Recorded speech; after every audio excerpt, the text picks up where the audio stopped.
Hola, hola, muy buenas noches. Em, Espero que me estén escuchando.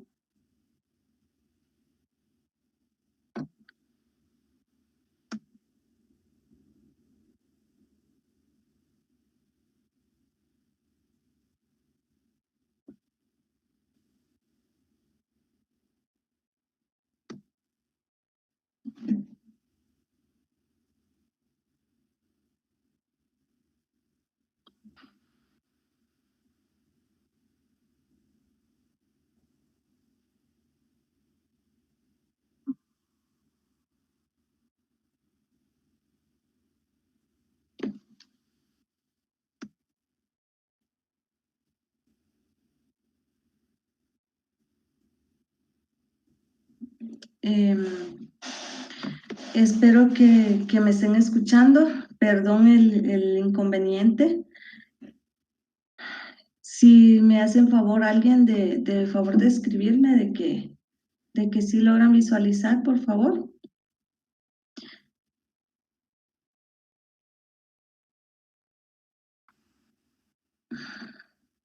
Ok. Bueno, entonces vamos a dar inicio. Em,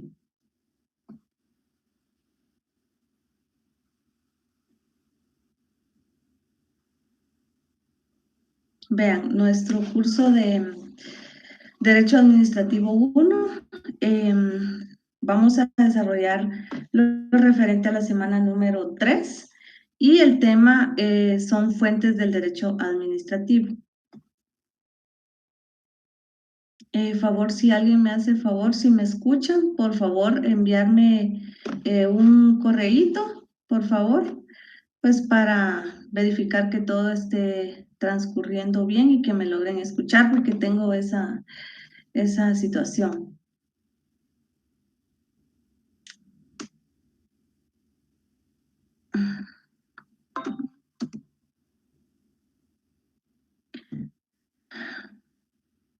Vean, el objetivo de nuestra clase es que ustedes como estudiantes de esta casa de estudios, pues en su formación profesional, conozcan acerca de las fuentes del derecho administrativo y cómo se aplican las mismas en la funcionalidad del Estado de Guatemala, ¿verdad? Es importante pues que conozcamos en ese sentido, ¿verdad?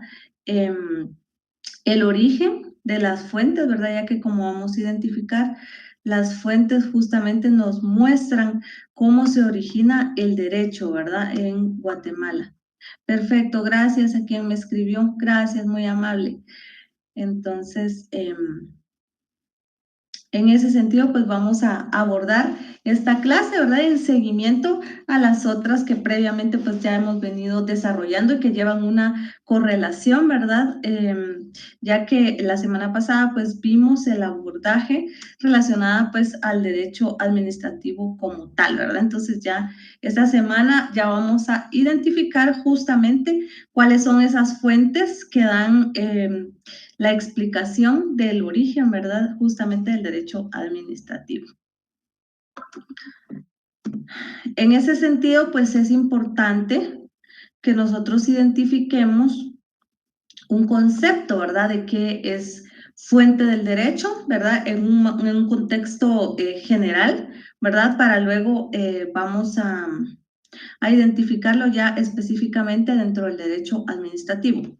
En ese sentido, pues fuente del derecho son todas las causas que él genera, o sea, que el derecho genera, ¿verdad? Por lo que es nuestro deber ir en la búsqueda de ellas para formarnos pues una mejor idea de su verdadero papel en cada sociedad. ¿Por qué? Porque las fuentes nos van a explicar, ¿verdad?, el por qué o cómo se originó una situación o una cosa, ¿verdad? En este caso específicamente, cómo se originó el derecho administrativo, ¿verdad? El por qué o cómo surge el derecho, ¿verdad? Así como nosotros necesitamos saber en determinado momento cómo surge el derecho, ¿verdad? ¿Por qué? Entonces, las fuentes con los antecedentes, ¿verdad? Nos van a explicar, ¿verdad? El por qué un derecho surge, ¿verdad? Porque siempre como dice, ¿verdad? Cada causa tiene su efecto, ¿verdad? Entonces, de igual manera, todas las cosas tienen una explicación de su existencia y en ese sentido, pues las fuentes nos van a aportar, ¿verdad? En ese escenario. Ahora bien, la definición del licenciado José Clodoveo Torres Most, él nos indica que fuente es el principio, es el origen de una cosa, el lugar donde nace o se produce algo. Es el principio, el fundamento, el origen, la causa o la explicación de una cosa, ¿verdad? Lo que ya les indicaba. Entonces, las fuentes nos van a dar esa explicación. Por otro lado, pues la palabra fuente deriva del latín fontes, fontes, que en su origen antiguo significa manantial de agua que brota de la tierra.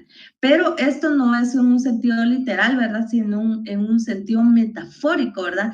En donde se nos indica justamente, ¿verdad? Ese significado de fuentes, nos indica que es un manantial, ¿verdad? Que brota de la tierra, ¿verdad? ¿Por qué? Porque es importante que conozcamos el origen, ¿verdad? Que nosotros sabemos, vemos o transcurrir un río, ¿verdad? A manera de ejemplo, pero no sabemos dónde está su origen, ¿verdad? Entonces, si queremos saber dónde se origina un río, tenemos que ir justamente a su punto de partida, ¿verdad? Que normalmente pues es un nacimiento de agua, ¿verdad? Que es lo que le da ese origen. Entonces, esto es en una forma metafórica, ¿verdad? Que nos quieren indicar que es una fuente, ¿verdad?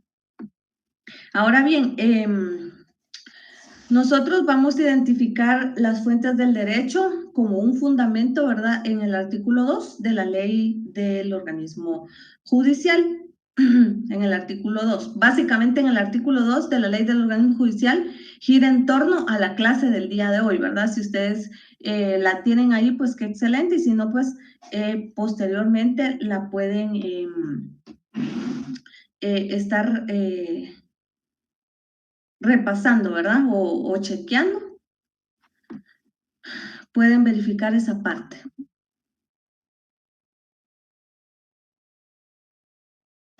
Muchas gracias a quienes me escribieron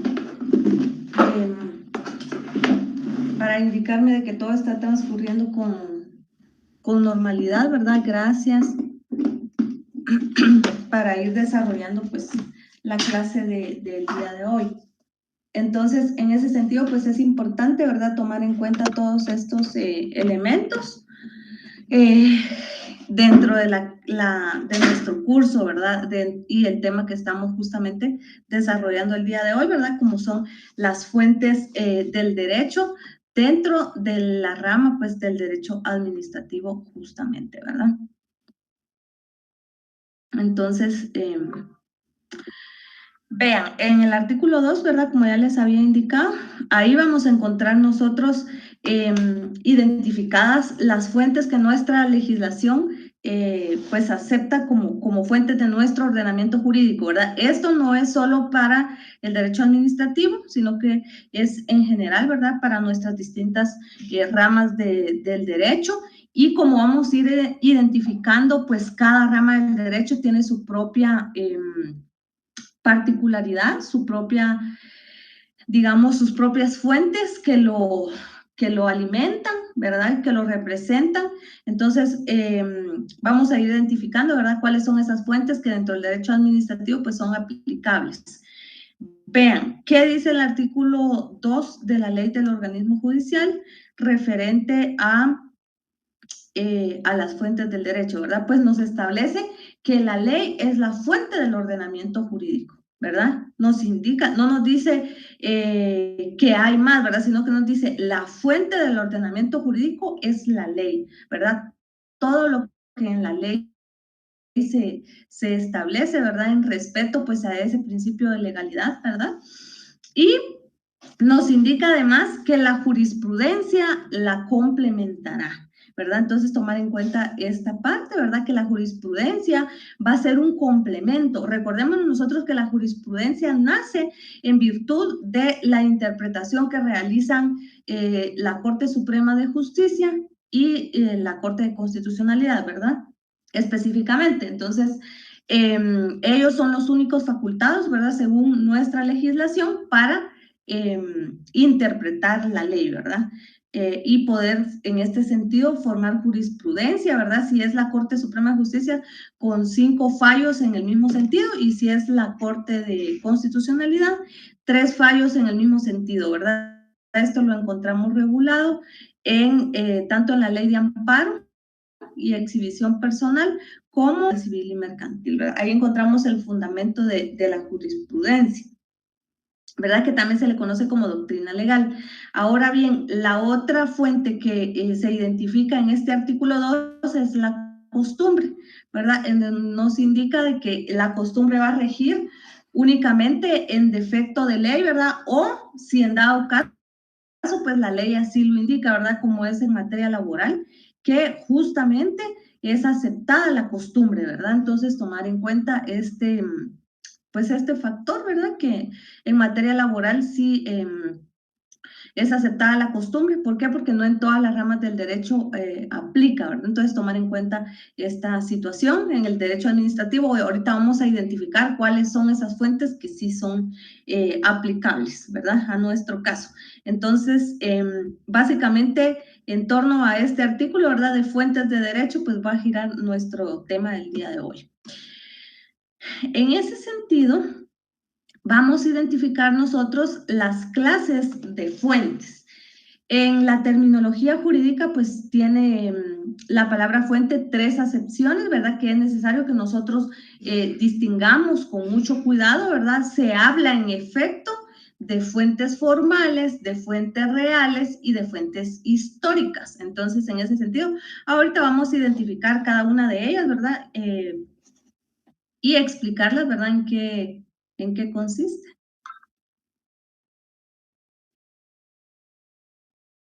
Primero que nada, vamos a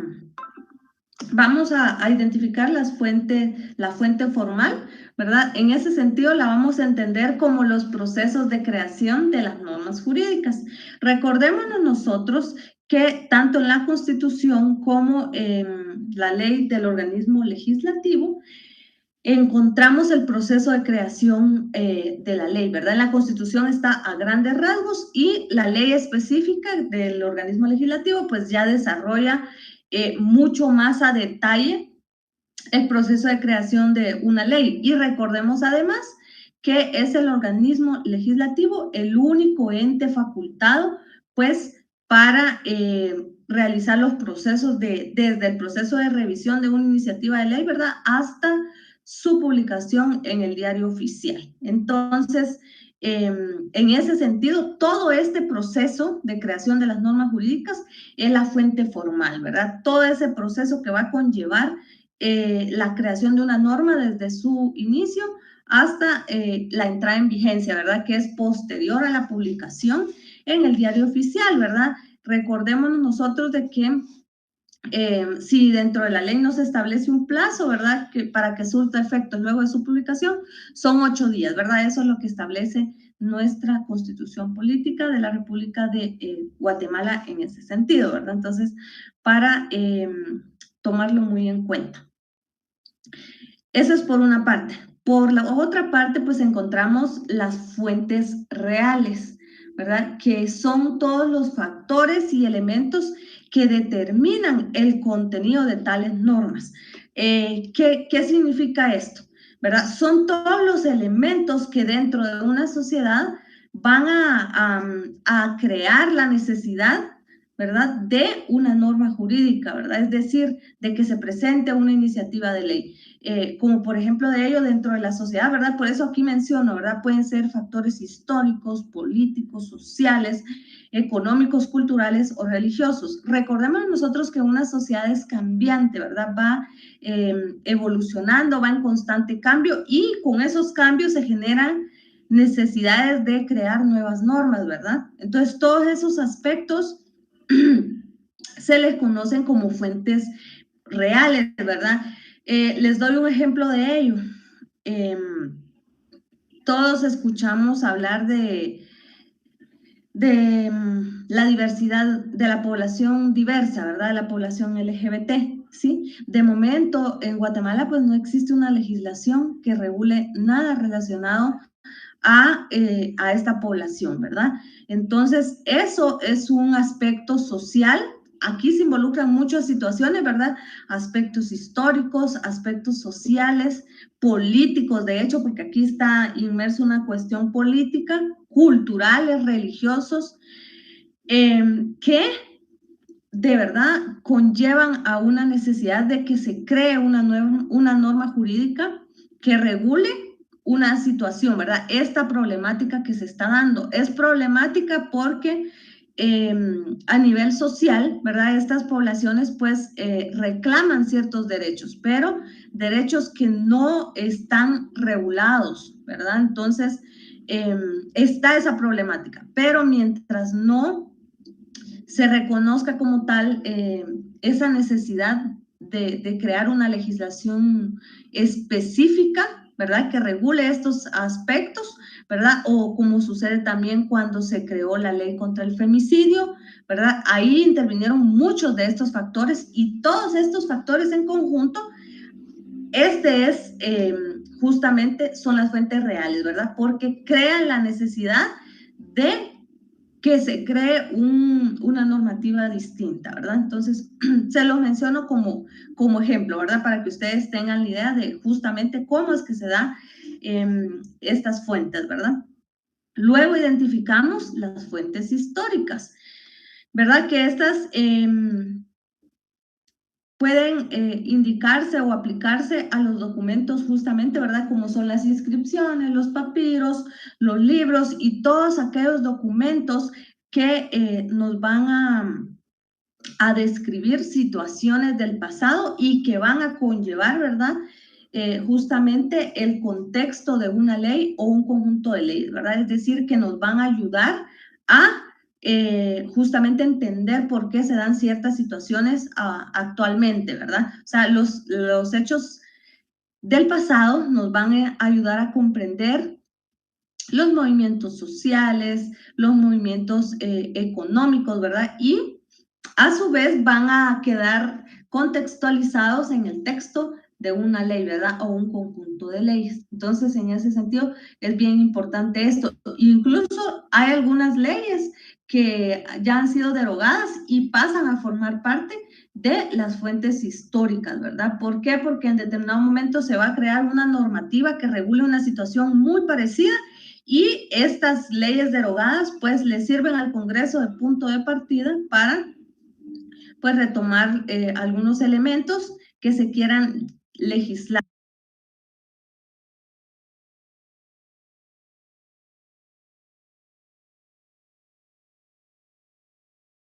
¿verdad? A través de nuevas iniciativas de ley. Entonces, eso es bien importante. Entonces, como podemos ir notando, ¿verdad? Las fuentes son todas estas circunstancias que nos dan una explicación del origen de un derecho como tal, ¿verdad? Todos estos elementos nos van a explicar el por qué o cómo surgió el derecho administrativo. Recordémonos, ya lo vimos en otra clase, el derecho administrativo es bastante nuevo, ¿verdad? No tiene demasiados años de existencia, entonces en ese sentido, ahí identificamos, se recuerdan que en su momento nosotros vimos algunos aspectos históricos, ¿verdad? O antecedentes de cómo surge el derecho, pues justamente esas son las fuentes, ¿verdad? Esas son las fuentes históricas que nos van a ayudar a explicar el por qué ahora tenemos un derecho administrativo, ¿verdad?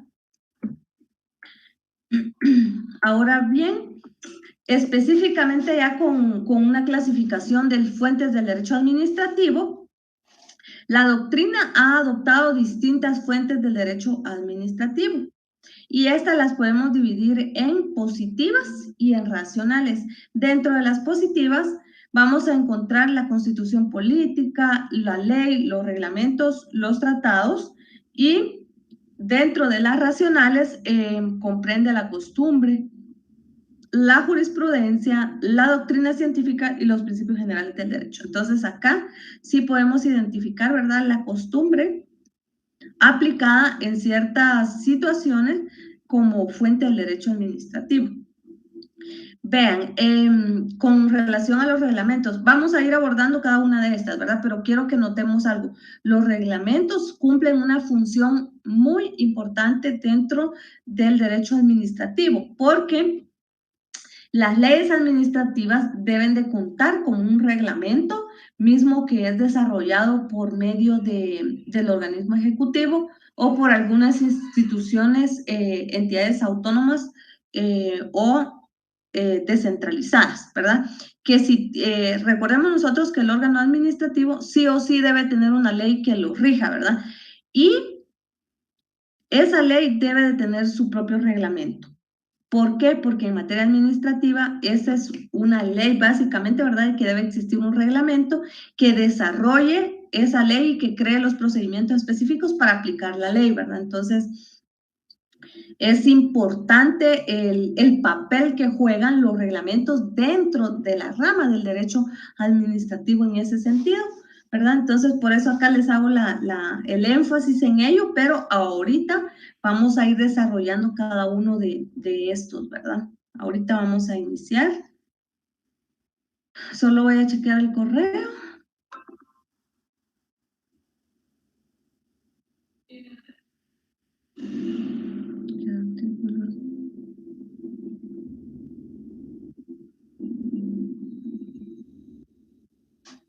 Ok,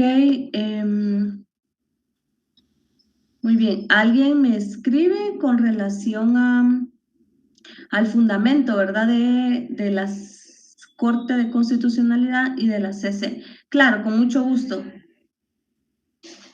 Denme un segundito y ahorita mismo les doy los fundamentos para que lo anoten.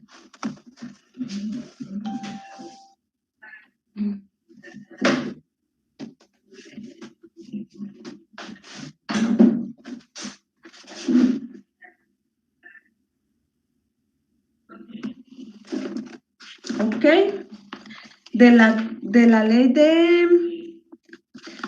de amparo es el artículo 43. Para que lo anoten, por favor, quien me preguntó y que les sirva a todos, ¿verdad? Acá justamente se indica de que se sienta doctrina legal cuando hay 3 fallos contestes, ¿verdad? En el mismo sentido, ¿verdad? Para que lo anoten. Y ese es el de la CC, ¿verdad? Eso es doctrina legal. Y nos vamos al 600...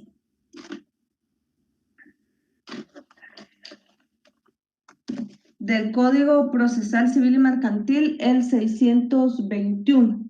Ahí pueden identificar que ahí sí justamente para la Corte Suprema de Justicia tienen que ser 5 fallos, ¿verdad? Para que sienten doctrina legal. Entonces espero solventar la pregunta de la compañera.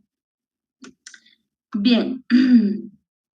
Entonces, como les indicaba, vamos a desarrollar cada una de estas fuentes, ¿verdad? Ahora sí ya específicamente de las fuentes del derecho administrativo. Primero, la ley, ¿verdad?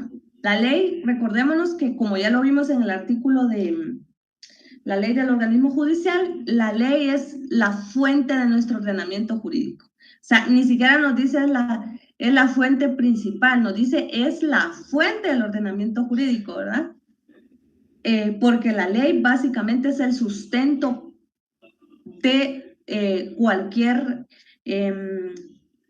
actividad que se desarrolla dentro del derecho administrativo, ¿verdad? Es algo bien importante, lo hemos visto, de que uno de los principios fundamentales aplicables dentro del derecho administrativo, pues es el principio de legalidad y de juridicidad, ¿verdad? En donde el actuar de los empleados y funcionarios públicos debe de estar apegado a derecho, ¿verdad? Apegado a la ley justamente. Entonces, la ley, pues es ese producto de la actividad legislativa, ¿verdad? Como ya lo hemos comentado, que es el organismo legislativo, el único ente facultado, pues para emitir leyes, ¿verdad? Crear leyes, revisar las normas jurídicas, ¿verdad? Y ir haciendo las reformas necesarias que así estimen. Es esta, pues, la que debe reputarse como la fuente formal del derecho, ¿verdad? Como ya lo identificamos, entendida como el proceso por el cual uno o varios órganos del Estado formulan y promulgan determinar reglas jurídicas de observancia general. Acá es algo bien importante porque la ley, recordarán que es de observancia general. La misma ley del organismo judicial lo establece. Vamos a chequear. Establece que en el artículo 3, primacía de la ley. Contra la observancia de la ley no puede alegarse ignorancia, desuso, costumbre o práctica en contrario, ¿verdad? O sea, es de observancia general y no podemos decir que no conocíamos, que no sabíamos que la ley existe, ¿verdad? Porque la misma ley nos establece así, ¿verdad? Nosotros como ciudadanos tenemos el deber de estar al pendiente de la legislación que se va emitiendo, ¿verdad? Y con ello, pues ir respetando esa ley justamente, ¿verdad? Entonces, nadie puede alegar desuso en ese sentido, con diferencia a la costumbre, ¿verdad? Que la costumbre, como ya lo vamos a ver, no va a aplicar no es de observancia general, pero la ley sí, definitivamente la ley va a regir en todo el país.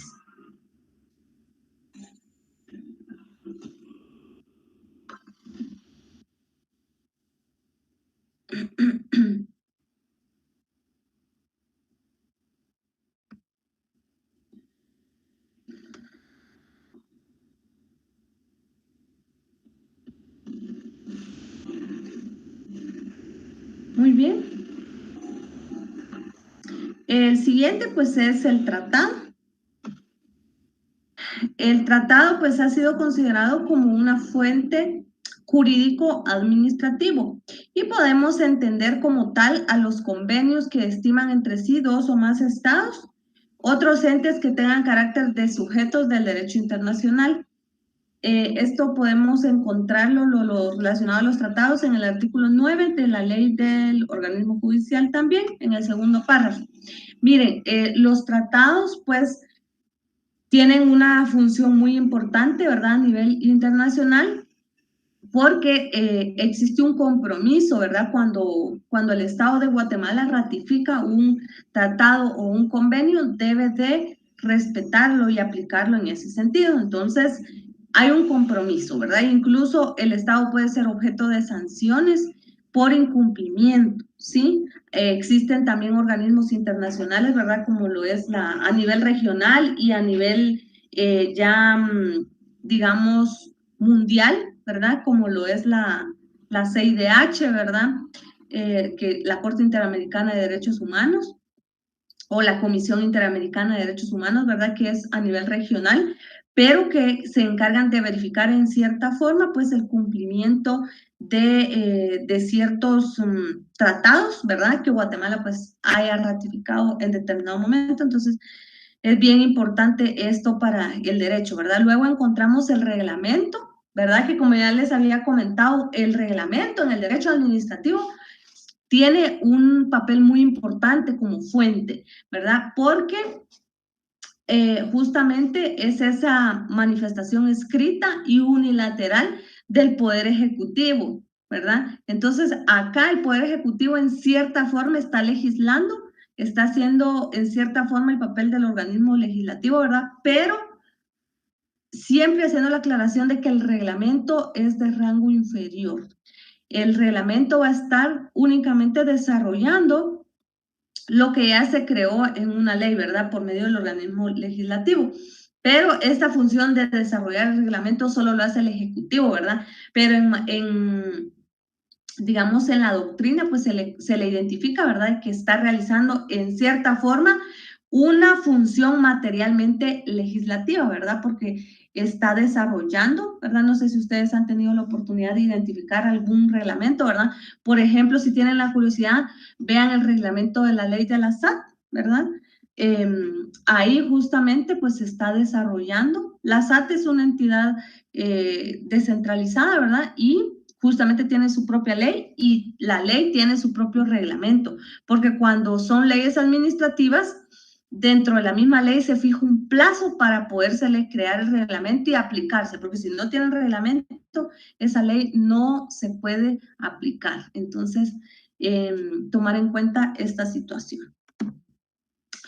Luego vamos a identificar el estatuto autónomo, ¿verdad? El Estado pues crea y reconoce una gama de personas de derecho público a los que confiere cierto poder normativo, ¿verdad? Delimitado previamente, ¿verdad? Recordémonos que existe esa autonomía, ¿verdad? Pero traslada en una cierta forma, ¿verdad? Ese poder normativo, ¿verdad? Denominado autonomía, y de él deviene un ordenamiento normativo no originario, sino que es derivado y que depende justamente del poder legislativo, ¿verdad? Que es lo que ya estábamos identificando con el reglamento, ¿verdad? O sea, en cierta forma se desprende el legislativo, ¿verdad? De cierta autonomía y la traslada, ¿verdad? Para que puedan crear, como les digo, estas normativas y que los funcionarios justamente pues puedan apegarse y resolver, ¿verdad? Las situaciones sometidas a su conocimiento, pero apegadas a la ley.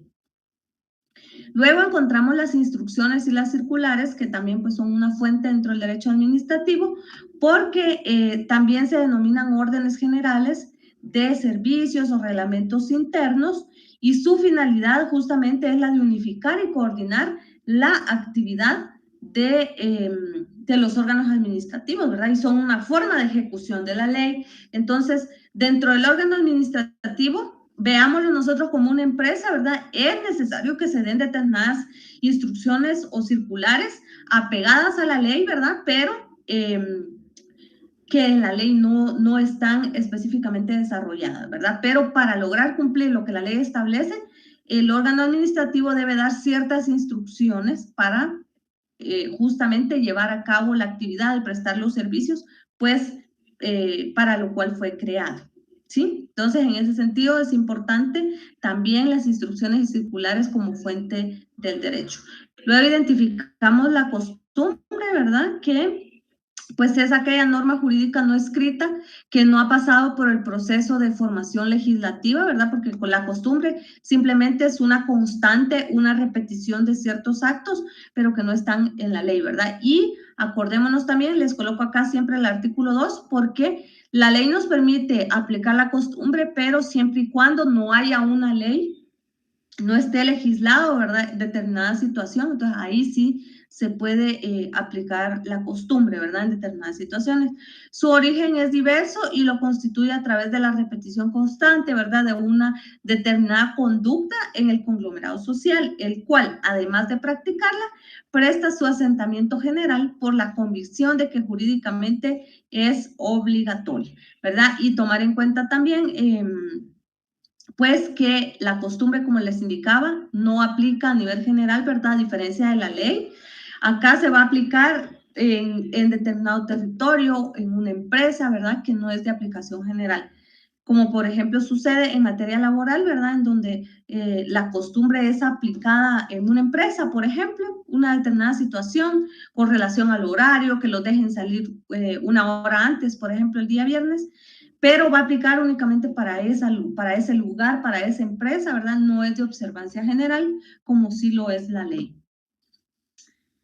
Luego vamos a identificar la práctica administrativa, que la práctica constante de la administración respecto de la ley, ¿verdad? O sea, cómo se va desarrollando la actividad administrativa basado en lo que la ley pues le permite al órgano administrativo, pues esto va a determinar la existencia de ciertas reglas de aplicación procedentes del ejercicio constante y uniforme, ¿verdad? Entonces, eso es verdad, eso es la práctica administrativa y que es una fuente para el derecho administrativo. Luego vamos a identificar la jurisprudencia. En el sentido restringido, pues puede decirse que es el conjunto de principios y doctrinas que están contenidas en las decisiones de los órganos jurisdiccionales, que fue justamente lo que les indicaba, ¿verdad?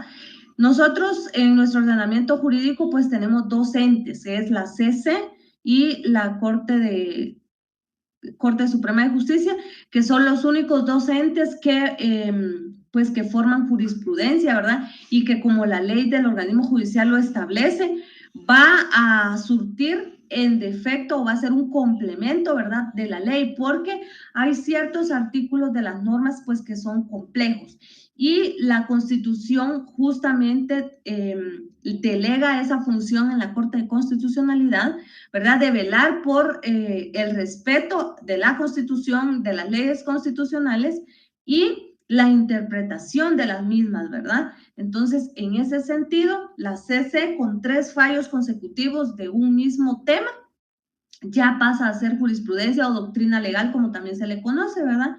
Y está contenido en el artículo 43, como se los había indicado, de la Ley de Amparo, Exhibición Personal y de Constitucionalidad. Y la CC, la Corte de Suprema de Justicia, pues ahí sí son 5 fallos, ¿verdad? Y está contenida en el Código Procesal Civil y Mercantil. Entonces ahí encontramos las diferencias de ambos.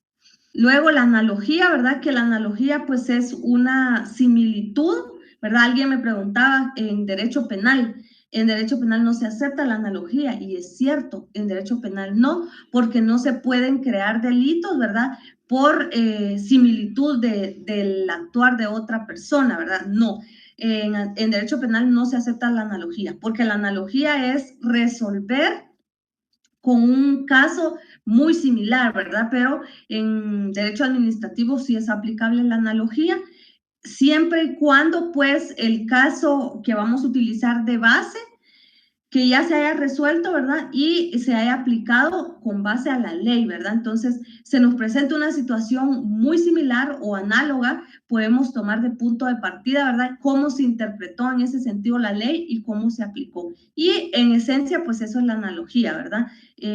Los casos jurídicos que sean semejantes, ¿verdad?, a los procedimientos consistentes en la afirmación o de la existencia de una nueva regla jurídica. Ya, por último, encontramos los principios generales del derecho, ¿verdad?, que nos van a dar justamente ese punto de partida, ¿verdad?, como lo es la equidad y la justicia, ¿verdad?, para nuestro derecho, que es bien importante. Recordémonos que el derecho justamente lo que busca es la justicia social, ¿verdad?, que se aplique y se le dé a cada persona lo que merece, ¿verdad? Luego identificamos la equidad, ¿verdad?, que es la justicia justamente, eso es equidad. Equidad es darle a cada quien con base a sus necesidades, ¿verdad? A diferencia de la igualdad, con la igualdad yo tengo 2 niños y tengo 2 manzanas y le voy a dar una manzana a cada uno, ¿verdad? Pero con la equidad no, con la equidad se le va a dar a cada niño, dependiendo su edad, se le va a dar más al que necesite más y se le va a dar menos al que necesite menos. Eso es buscar equidad, ¿verdad? Es la justicia en caso concreto, justamente. Y por último, vamos a identificar a la doctrina, que se le llama así aquel estudio de carácter científico que realizan justamente los juristas. Y quiero indicarles que la doctrina es bien importante para nosotros, ¿verdad?, que estudiamos derecho o cualquier otra carrera, ¿verdad? Miren, la doctrina nos va a ayudar a nosotros a explicar y a comprender mucho mejor las normas, porque vean, yo puedo empezar a leer la Constitución, pero no la voy a comprender a plenitud, ¿verdad? Pero con la doctrina yo voy a leer definiciones, voy a tener principios, elementos, que es justamente lo que estamos haciendo el día de hoy, ¿verdad? Tener todo este contexto de doctrina nos va a ayudar a comprender mucho más cada una de las ramas del derecho, el porqué de su existencia, ¿verdad? Así como nosotros hoy estamos identificando las fuentes del derecho administrativo, entonces nos ayudan a comprender en una mejor forma todo el marco teórico, ¿verdad? Sucede lo mismo con la ley, ¿verdad? Nosotros necesitamos leer doctrina para tener una mejor interpretación y contextualizar mucho mejor el origen de las normas. En ese sentido, ese ha sido el contenido para nuestra clase del día de hoy. Para mí ha sido un gusto compartir con ustedes pues este tema, y les dejo acá siempre la serie de 5 preguntas, ¿verdad?, para que ustedes las puedan pues contestar. No me las tienen que enviar, ¿verdad? Es únicamente información de apoyo. Captura acá a la pantalla. Y de mi parte, pues esto ha sido todo. Muchas gracias por haber estado en esta emisión de clases y los veo la próxima semana. Muchas bendiciones y les deseo un excelente